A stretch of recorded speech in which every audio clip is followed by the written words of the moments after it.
Федерации Vladimir Vladimirovich Putin. 4 years before his invasion of Ukraine, Vladimir Putin famously bragged that if he wanted to, his army could take the capital, Kyiv, in a matter of weeks or even days. That assertion was repeated endlessly on Russian propaganda TV channels. Понимали, что в горячей войне мы Украину победим за 2 дня. И Киев будет взят так быстро? 1,5-3 дня. 2 дня, а потом падение города. When the Russians finally invaded last February, soldiers in the invasion force were indeed assured that they would only be in Ukraine for a couple of days. Things didn't quite turn out that way. The Russian tanks were stopped in their tracks before reaching Kyiv. And the war has dragged on for more than 9 months. That has required a change in the message from the Russian propaganda channels, especially from Putin's most loyal supporters, Vladimir Solovyov and RT channel head Margarita Simonyan. С кем мы воюем? Мы воюем вот с этой сволочью. Нацисты всегда нацисты. Специальной военной операции. In the early days of the invasion, viewers were told the army was going to wipe out a small band of Nazis that were controlling the Ukraine government. Потому что в них этот нацизм сидит, как герпес.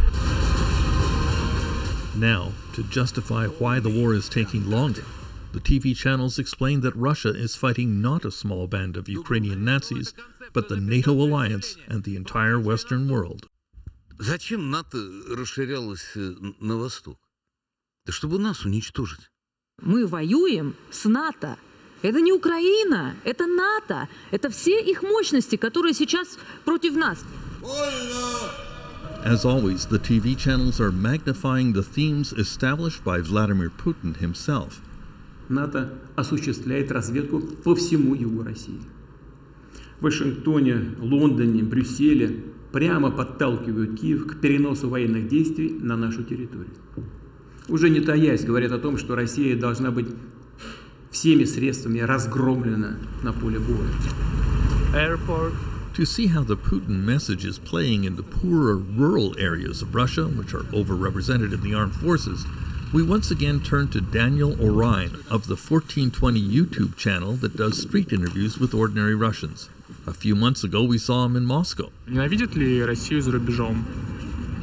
Да, потому что да. А почему так думаете? Потому что ассоциируют с Путиным. Потому что это война, не спецоперация, вероломное нападение на соседние государства, бесстыдное.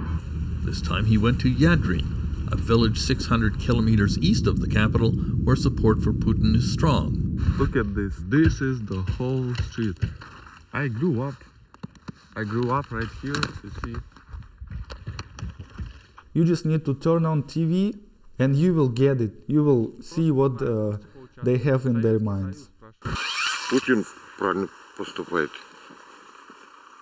Поддержите, да? Да, поддерживаю. Надо Киев захватить тоже полностью.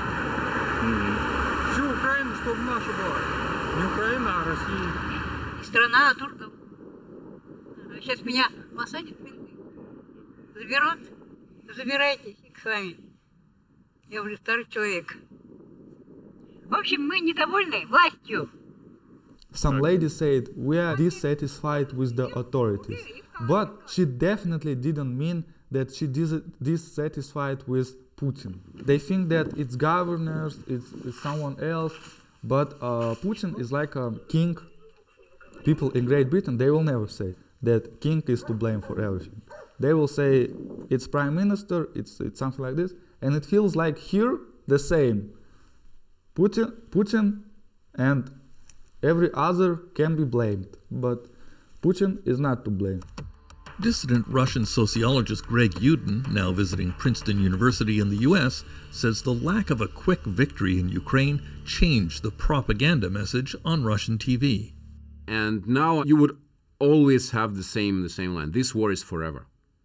Don't expect it to end at any point. This is forever. They want us to disappear. They want us to perish, and this war will continue forever until we break the back of the West, until the West is soundly, completely defeated. Yudin says the truth is what Putin made clear at the war's outset, that he wants to destroy Ukraine. This is a genocidal war. This is framed by Putin as a genocidal war, because Putin says it quite openly, they don't exist. And for that reason, I think they are determined to push it right to the end. Это сами знаете, войны. Нехуй их торопить. Нужно будет прыгнуть так, что мало не покажется. Понял? Putin's announced partial mobilization of 300,000 military-aged Russians has led to an exodus of more than 300,000 young men who were desperate to escape military service.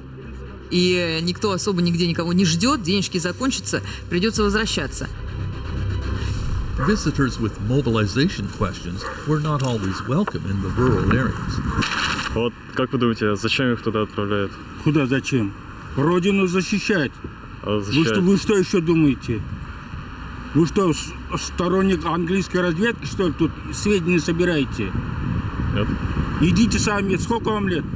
Ну, скоро меня тоже призовут. Вот и все, идите с чистой совестью.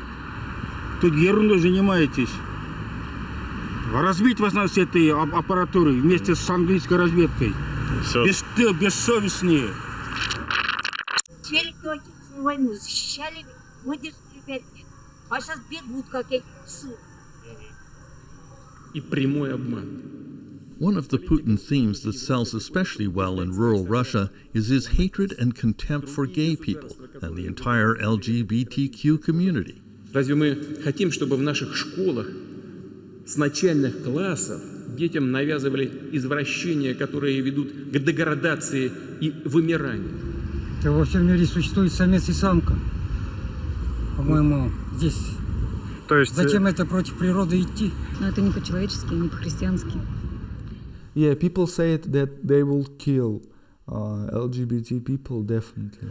А вот если бы у вас, допустим, красная кнопка была, вот такая вот красная большая кнопка, вот вы бы нажали и... Нажал бы. Наверное. В Нагорной проповеди Иисус Христос, обличая лжепророков, говорит: Putin has lately taken to citing Jesus Christ to support his arguments, and is even portraying himself as a kind of Messiah, quoting the words of a radical Russian nationalist. Что я верю в духовные силы русского народа. Его дух – мой дух. Его судьба – моя судьба. Naturally, if he is a kind of Messiah, then in confronting the West, he must be fighting Satan. Откровенного сатанизма. Начавшийся слом западной гегемонии необратим. Satan is basically the definition of evil. This, I think, shouldn't be underestimated, because they are now presenting this war as an existential war. I mean, you cannot, for instance, you cannot negotiate with Satan. You cannot set a peace agreement with Satan. You cannot even set a ceasefire with Satan. So if it's a radical evil, it has to be exterminated. Потому что воюем не с этой бандеровской сволочью и педиками в его управлении, а воюем со всей сатанинской машиной Запада. На Путина не надо всех собак вешать. Вешать надо на сатанистов из Вашингтона. Все от них пришло, все от них.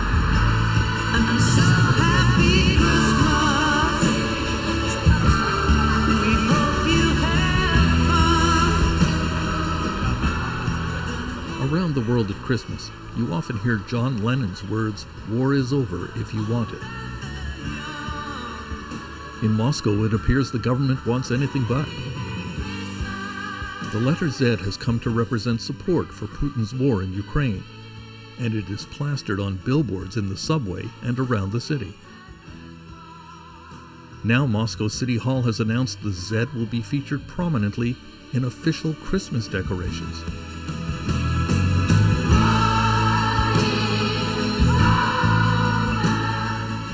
Far from expressing a desire for war to be over, the Christmas message from Moscow is clear.